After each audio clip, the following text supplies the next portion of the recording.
Salut à vous, chers fidèles téléspectateurs de l'émission BTB Max. C'est pour moi un honneur de savoir que vous êtes très nombreux en train de nous suivre. Et aujourd'hui, nous avons l'honneur de recevoir pour vous un ingénieur, encore une fois. Ensemble avec lui, nous allons parler sur la fondation. Comme vous le savez, il existe plusieurs types de fondations. Mais aujourd'hui, nous allons plus nous atteler sur la fondation de cet immeuble, ces bâtiments que vous voyez en pleine construction. Mais avant, je vais d'abord lui rencontrer. Nous allons visiter les chantiers ensemble avec lui. Et puis, nous allons parler maintenant sur notre sujet dont nous avons dit la fondation. Suivez-moi, visitons les chantiers et puis découvrons le sujet.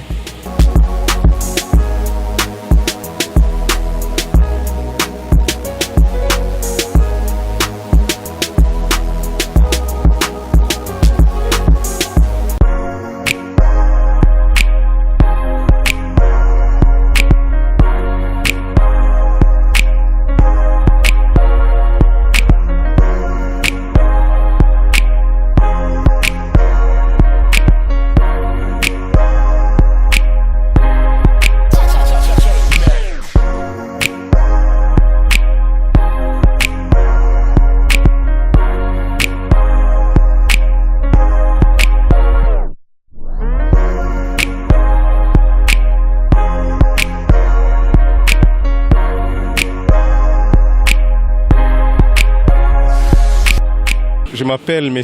Manzanza Hervé, je suis ingénieur en bâtiment et travaux publics. D'entrée de jeu, nous voulons savoir qu'est-ce qu'une fondation?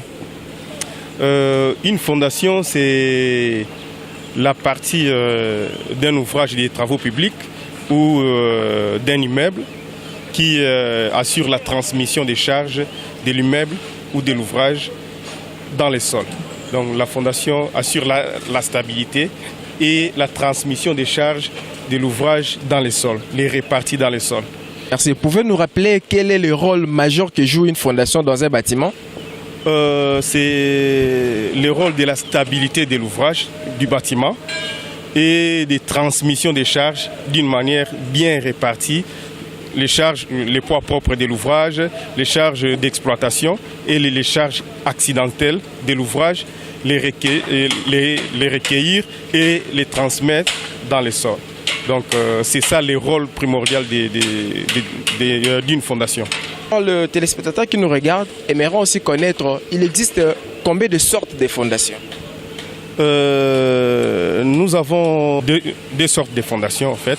On a les fondations superficielles et les fondations profondes. Mais parmi les fondations superficielles, nous avons les fondations sur semelle isolée, les fondations sur radier général. C'est une sorte de dalle, on appelle ça aussi dalle flottante. C'est une dalle qu'on coule sur toute la surface de la fondation et les fondations sur semelle filante. Donc ça c'est en ce qui concerne les fondations superficielles. Mais pour les fondations profondes, c'est ce qui va au-delà des 10 mètres de sol. Si le sol n'est pas très bon, si le sol est compressible, alors on utilise les fondations profondes, les pieds. On va battre les pieds jusqu'à 10 mètres de profondeur et c'est ce qu'on appelle les fondations profondes. Ces bâtiments que vous supervisez les travaux, c'est un bâtiment R+1, 2, 3 ou c'est un bâtiment normal d'ordinaire dans nos habitations? C'est un bâtiment R+3. R+3. Donc on a les rez-de-chaussée plus 3 étages. Pour ceux qui ne connaissent pas, dans la construction, lorsqu'on parle de R+, c'est déjà une maison à niveau. À niveau déjà, automatiquement. Parce que les R+3, R c'est RDC, rez-de-chaussée. Et plus 3, les 3 c'est les 3 étages par exemple. Il peut y avoir plusieurs étages, 3, 4, ça dépend. Mais quand on parle de R+, c'est déjà un bâtiment à plusieurs niveaux. Maintenant, pour ces bâtiments que nous voyons, les gens sont vraiment actifs dans l'œuvre. Vous avez utilisé quelle sorte ou type de fondation pour réaliser ça? Pour ces bâtiments proprement dit, on a utilisé la fondation sur semelle isolée. Est-ce qu'on peut voir ça? On peut voir ça. Bon, on a coulé la dalle des sous-pavements, mais on va essayer de voir de l'autre côté, comment je peux vous expliquer par rapport à ça. Comme ça, je vous demande de nous suivre pour voir la fondation à semelles isolées. C'est ça, non? Ok, suivez-nous.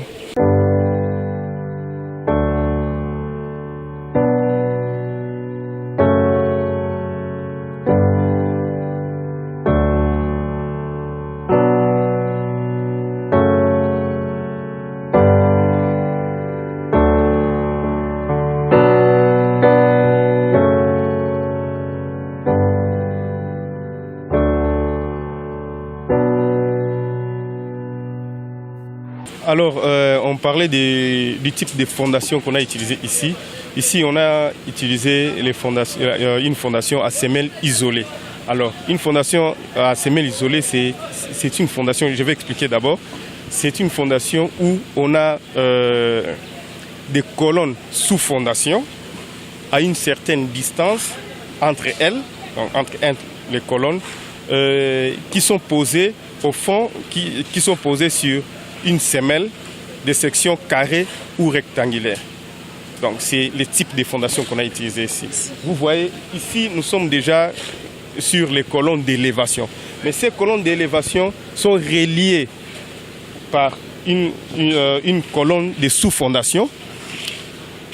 À l'intermédiaire, on a une longrine, parce qu'une longrine, c'est une poutre horizontale qui relie toutes les colonnes de la fondation pour que les colonnes ne puissent pas glisser, pour que ça reste à une certaine distance et que ça ne bouge pas. Alors, ici, on a la partie longrine. Ici. Donc, la partie que vous voyez ici, c'est la partie de la longrine. Ici, c'est la partie de la colonne de l'élévation. Et en bas, parce qu'on a déjà fait les remblais, en bas, nous avons une colonne sous fondation qui est posée sur une semelle de section carré. Ici, on a utilisé une section carrée. Ça peut être une section rectangulaire ou carrée. Nous, on a adopté sur une section carrée sur base des études qu'on avait faites. Alors, cette colonne-là, c'est ce qu'on appelle semelle isolée. Donc, ça se pose sur une semelle isolée et ça monte, ça se marie avec une longrine. Et après une longrine, on a la partie de l'élévation. Donc, on a une colonne, on a une longrine, on a une colonne, on a une semelle de section carrée au fond. Donc, c'est le type de fondation qu'on a adopté ici. Bon, le téléspectateur voit que nous sommes dans un site marécageux. Mais qu'avez-vous fait pour que ce que vous avez implanté au sous-sol là ne se détériore pas, ne se détruise pas? D'accord. Nous savons déjà que le béton n'est pas très attaquable par l'eau. Alors, ici, on a utilisé les bétons armés. Et tous nous savons que c'est les fers qu'on utilise dans les bétons, parce qu'on a une semelle à béton armé. Alors, les fers qu'on utilise dans les bétons peuvent être attaqués par l'eau et se détériorer par, on appelle ça la rouille. Donc l'eau et l'air attaquent les fers et ça peut avoir des conséquences graves sur les bétons armés. Alors, on a respecté l'enrobage entre les bétons et les barres de fer. Donc, c'est sur base des études faites. Vous respectez l'enrobage entre les bétons, parce que quelqu'un qui construit à l'air libre ne va pas faire l'enrobage entre les bétons et les fers comme celui qui construit dans l'eau, parce qu'on sait que l'eau peut être salée, ça peut avoir des produits chimiques, les milieux, si on ne sait pas très bien qu'est-ce qu'il y avait avant. Donc il faut protéger, il faut mettre un certain enrobage considérable pour que les fers ne soient pas attaqués. Alors, on a utilisé des motopompes parce qu'il y avait des remontées capillaires. On a utilisé des motopompes ici, précisément, pour sortir de l'eau, parce qu'on est allé à 3,50 m du sol. Il y avait des remontées. On a évacué les eaux et on a utilisé des produits chimiques, des adjuvants, pour renforcer notre béton, pour ne pas être attaqué par l'eau ou par l'eau salée. Alors, on a posé les bétons de propreté avec des produits chimiques.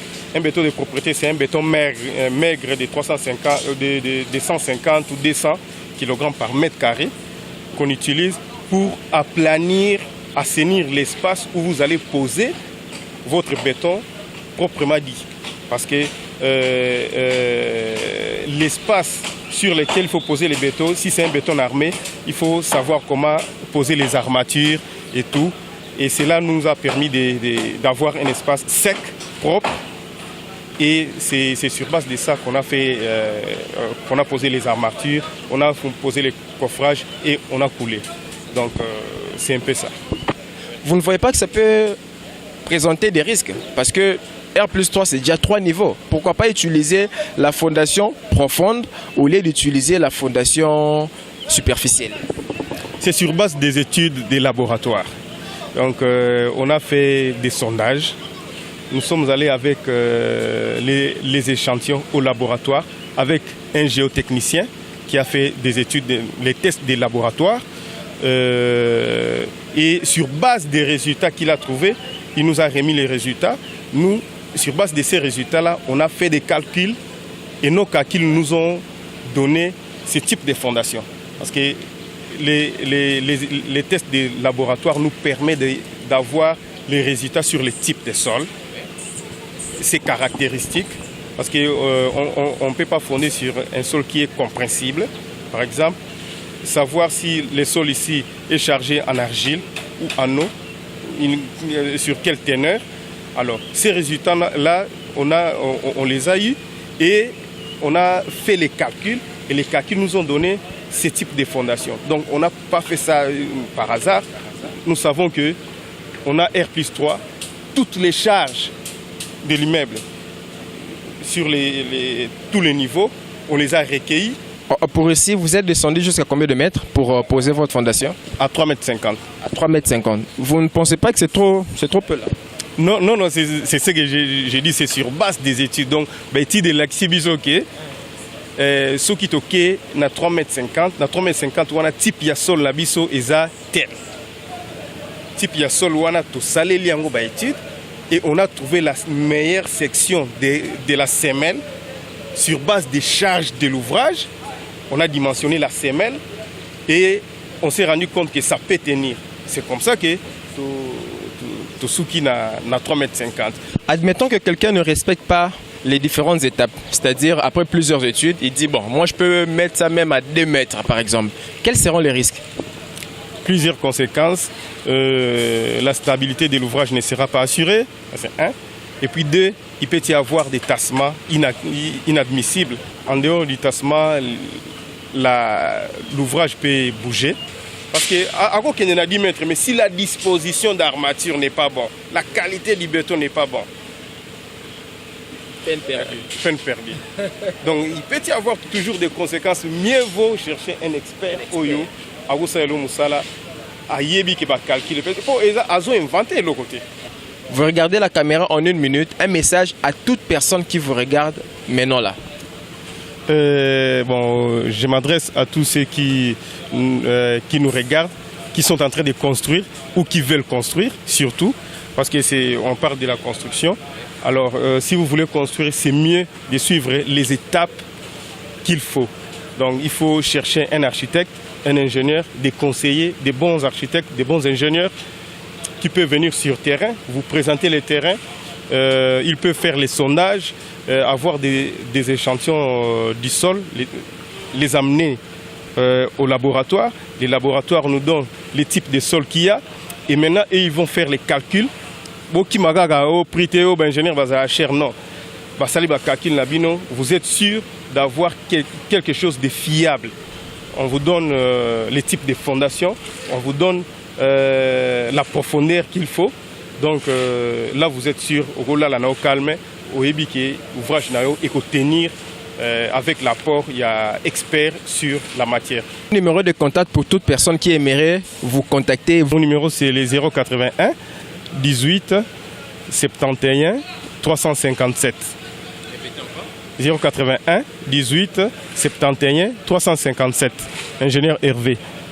Nous avons été très contents de savoir que vous étiez très nombreux devant vos postes téléviseurs en train de suivre cette émission BTP Mag. Nous avons reçu pour vous un ingénieur.